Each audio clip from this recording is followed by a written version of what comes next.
What is up, guys? Welcome to episode number 167 of Beef's Beef. I got a great interview for you guys today.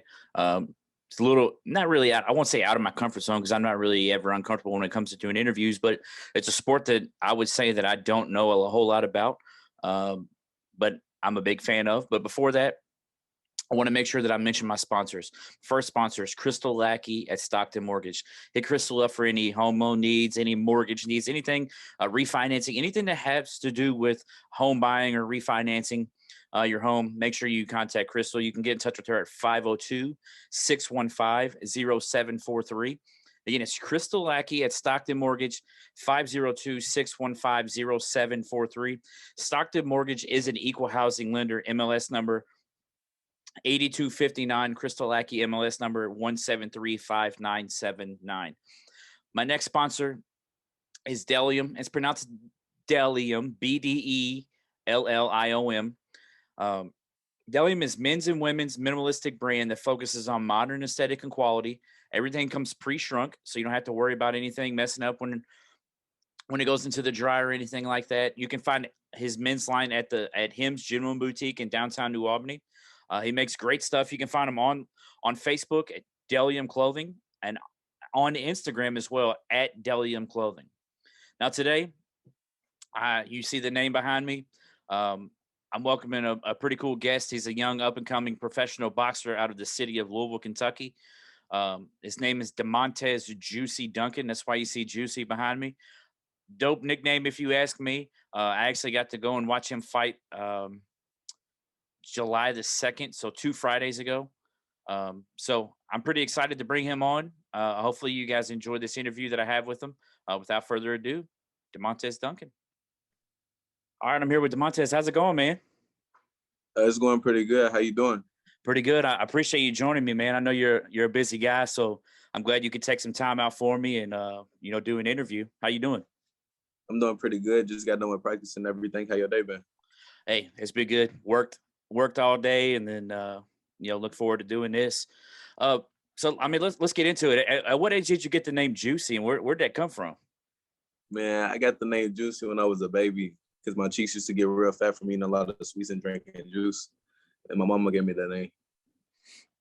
So I read a lot of stuff about you as far as like different articles and stuff that different people have done. Growing up in the neighborhood you grew up in the Beecher Terrace neighborhood, correct? Yes, sir.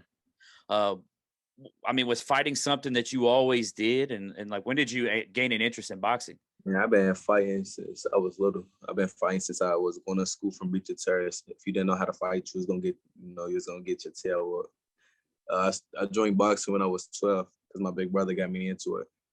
It was like, I need to stop getting in trouble in school. Come and try this sport out with me. Maybe this would be a fit fight. Yeah, I read, like I said, I read a lot. You went through a lot, man. A lot more than a lot of people can really say that they've gone through as a young child, starting with the loss of your mother when you were 5, and then your father being in and out of prison. Like, has that made you not only a tougher person, but also a tougher boxer as well, you think? Yeah, for sure.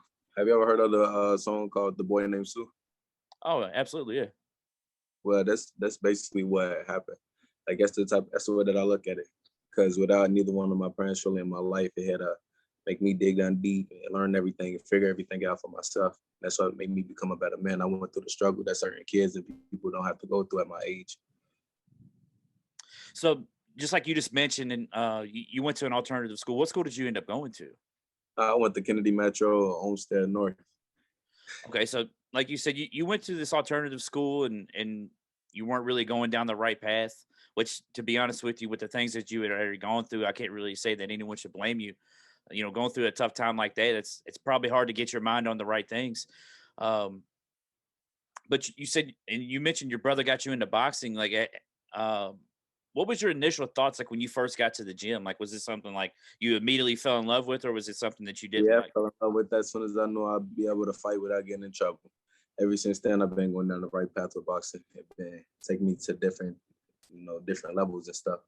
So, as long as I could fight without getting in trouble, it helped me mature and everything. Boxing has done a lot of things for me. Yeah, so how long after you started boxing did you meet your coach? I've been with my coach since I started boxing. Oh, also like you just immediately got into the gym and he was there. And Nah, he came and picked me up and said I could join the team. Let's try this.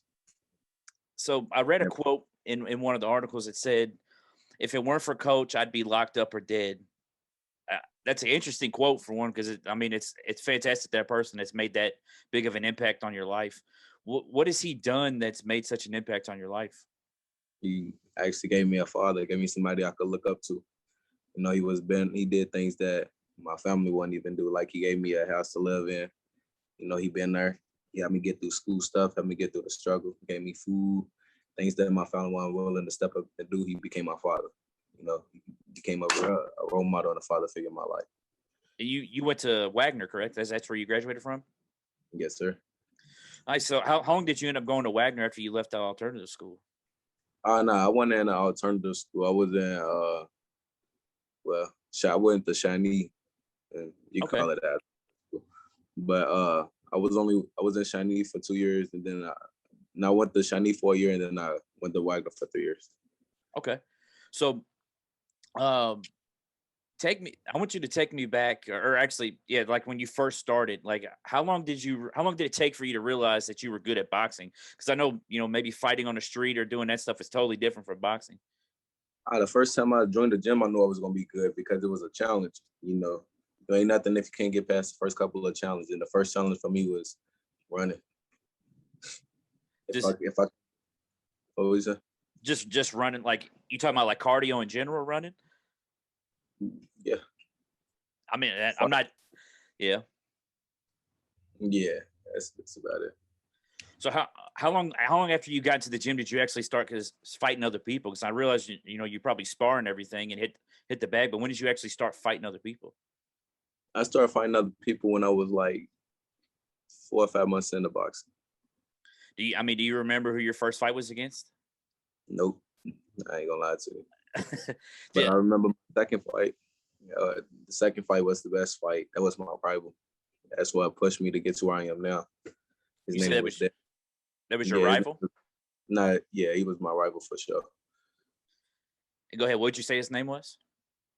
His name was Desmond Allison. He was really good. Take me back to the night before that fight. Were you nervous? Were you just ready to get it going? Or I was nervous and ready to get it going. I had a whole lot of feelings I ain't had in a long time. I was anxious because I got the fight. I wasn't scared, but I was nervous.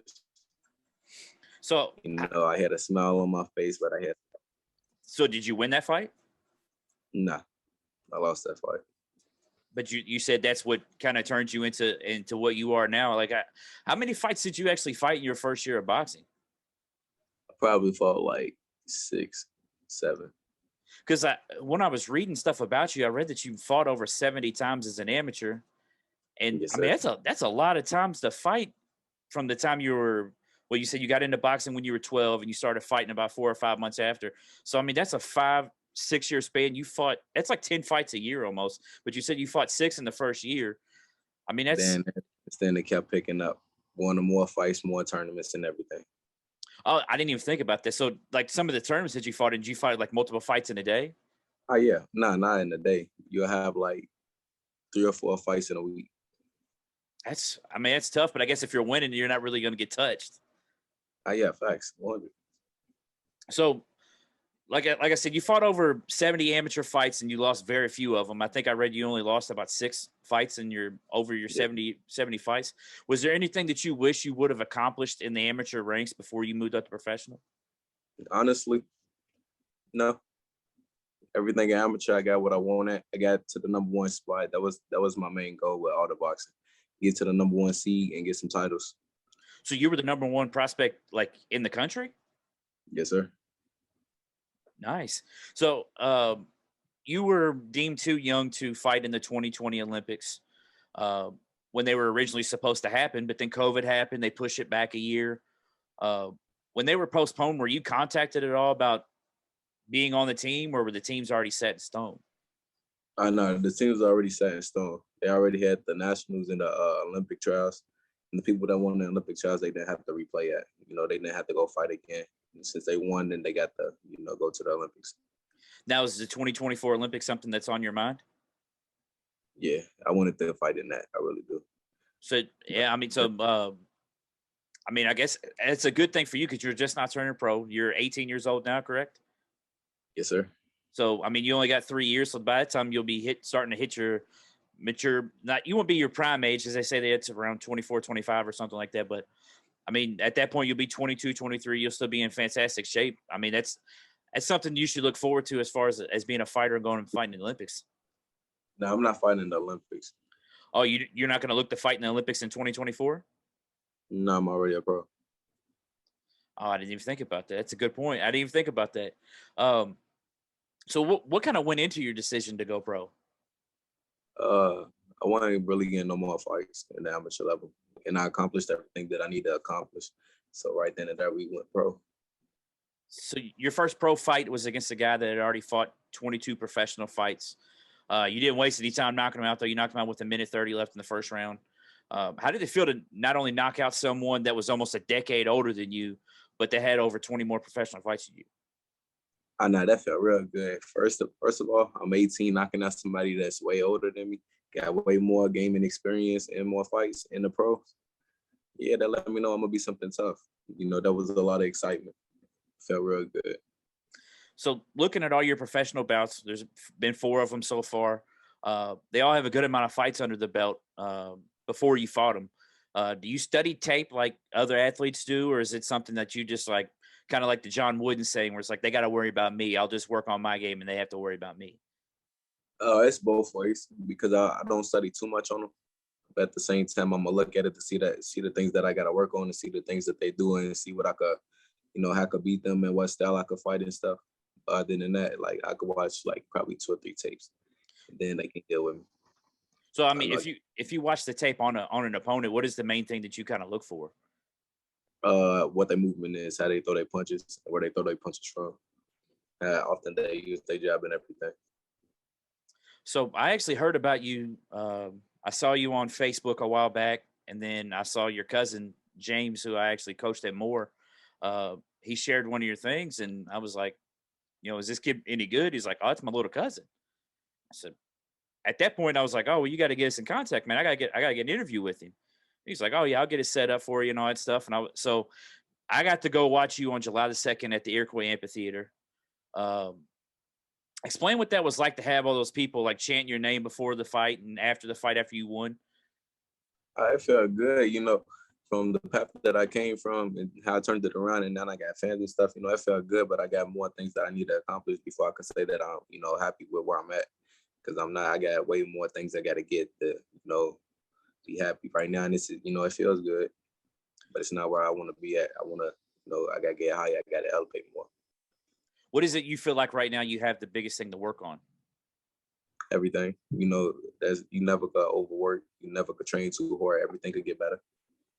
Yeah, I mean, do you feel like with the majority of 3 out of your 4 fights have only gone through the first round, and then the one we'll talk about here in a second went to the third? Do you feel like it's something that, you never want to wish like a loss or anything, but you wish that you would be a little bit more challenged as far as like maybe going longer so you could test out your stamina and see how you would really go as it would go into the later rounds?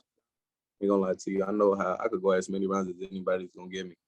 But the reason that they can't last in the first round is because of how I fight. So I don't wish nothing. I'm gonna get in there and handle business.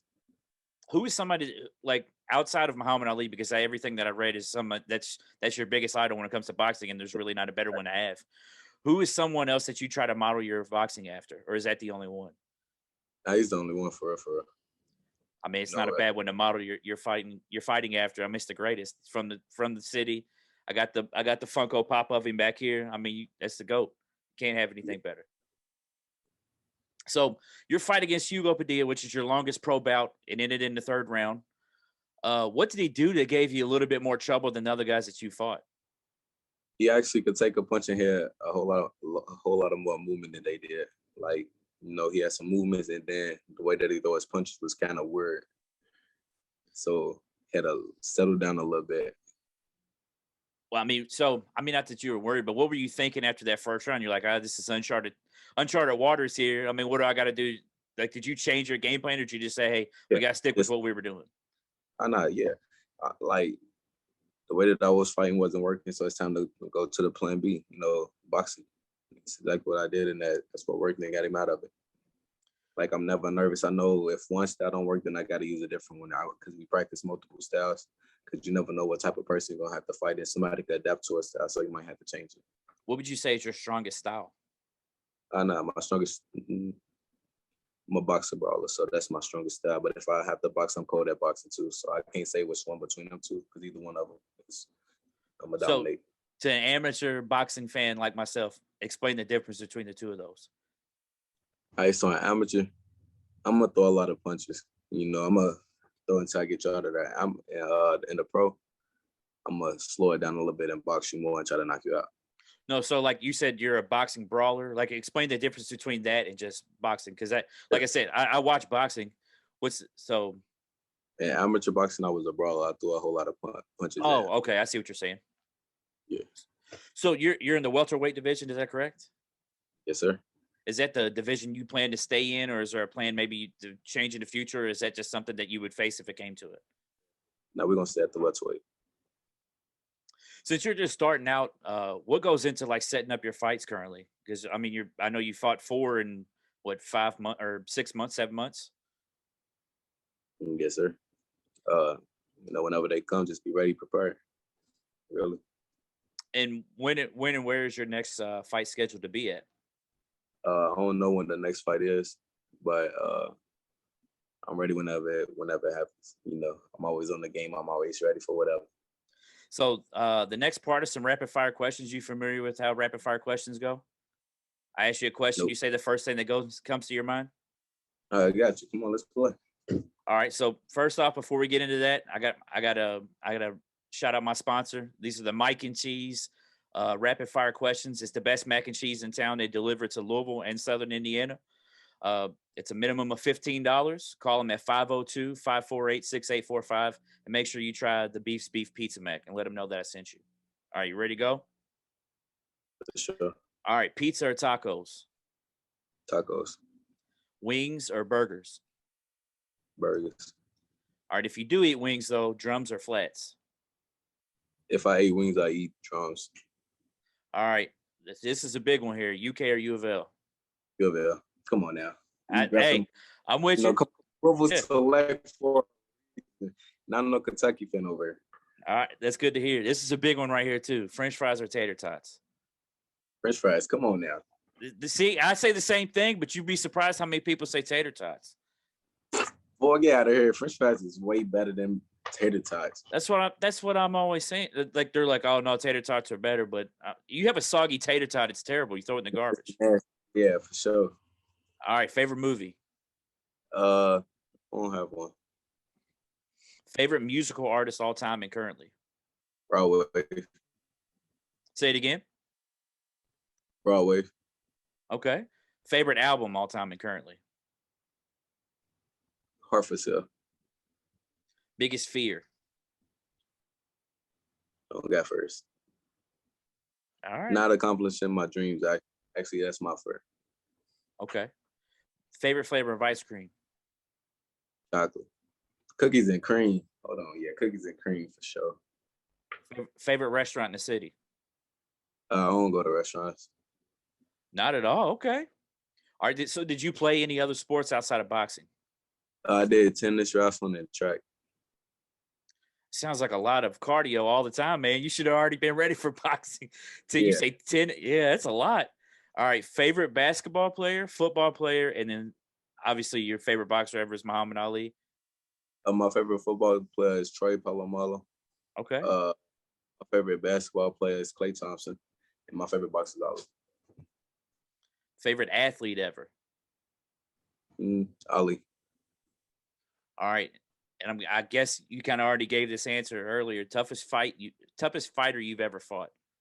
The toughest fight I ever fought was actually what's the name? I forgot his name, but I won my first or second title. I forgot his name. Well, Demontaze, man, I appreciate you taking time out for me. I know you're a busy guy. I appreciate it, man. I can't wait to see the big things that you got on the horizon, man. And hopefully, you can come back and join the show again. Yes, sir. Thank you. Thanks for having me. Absolutely, man. You have a good one. Yes, sir. You too.